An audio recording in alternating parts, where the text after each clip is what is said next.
दीपू चंद्र दास सिर्फ 25 साल का एक नौजवान, कोई नेता नहीं, कोई अपराधी नहीं, कोई ताकतवर पहचान नहीं, बस एक साधारण सा मजदूर जो रोज फैक्ट्री जाकर अपने परिवार की रोजी रोटी कमाता था।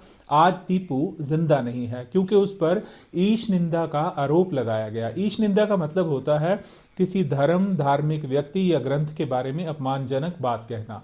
लेकिन किसी ने ईश निंदा की या नहीं की, इसका फैसला ना तो भीड़ करती है और ना ही सड़क पर होता है। इसका फैसला सिर्फ कानून करता है और अदालत करती है। अब सवाल उठता है कि दीपू ने ऐसा क्या कहा था। सच ये है कि आज तक किसी भी भरोसेमंद खबर ने ये साफ नहीं बताया गया कि दीपू ने कौन सा शब्द कहा, कहां कहा या किसके सामने कहा। कोई रिकॉर्ड नहीं, कोई लिखित बयान नहीं, सिर्फ एक आरोप। खबरों के अनुसार दीपू का फैक्ट्री में किसी छोटी बात पर विवाद हुआ था। उस मामूली कहासुनी को धर्म से जोड़ दिया गया और देखते देखते भीड़ ने खुद ही फैसला सुना दिया। ये पहली बार नहीं जब कोई आदमी गरीब होता है, मजदूर होता है, दलित या अल्पसंख्यक होता है, तो उस पर ऐसे भारी आरोप लगाना आसान हो जाता है क्योंकि उसके पास ना तो ताकत होती है, ना पहचान और ना कोई बचाने वाला। भारत हो, बांग्लादेश हो या दुनिया का कोई भी हिस्सा हो, नफरत की आग सबसे पहले कमजोर लोगों तक पहुंचती है। धर्म के नाम पर भीड़ भड़कती है, लेकिन मरते हमेशा गरीब और बेआवाज लोग हैं। मान लीजिए अगर दीपू ने कुछ गलत कहा भी होता, तो क्या उसे जिंदा जलाना इंसाफ था? बिल्कुल नहीं। भीड़ को किसी की जान लेने का हक नहीं होता।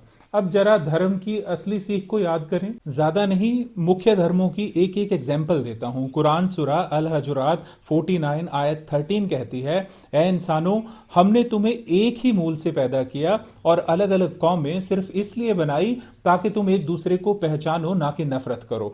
भगवत गीता अध्याय 12 श्लोक 13 कहती है, जो किसी से द्वेष नहीं करता और सबके प्रति करुणा रखता है वही सच्चा भक्त है। बाइबल मैथ्यू 5 कहती है कि अपने शत्रुओं से भी प्रेम करो। यही संदेश है कि लव ऑल हेट नन। पवित्र गुरबाणी कहती है कि अव्वल अल्लाह नूर पाया, कुदरत के सब बंदे, एक नूर ते सब जग उपजा, कौन भले कौ मंदे। जब सब एक ही नूर से बने हैं तो ऊंच नीच कैसी। जब हर धर्म प्यार, करुणा और इंसानियत सिखाता है तो नफरत और हत्या किस धर्म की है? सच यही है कि नफरत का कोई धर्म नहीं होता और जो नफरत फैलाते हैं वे धर्म के रक्षक नहीं, इंसानियत के दुश्मन होते हैं। मजहब के नाम पर दीपू को मारने वालों से बस यही सवाल है कि मजहब इंसान को बेहतर बनाता है और जो वैर सिखाए वो मजहब नहीं, सियासत या नफरत होती है। Because religion unites, never divides.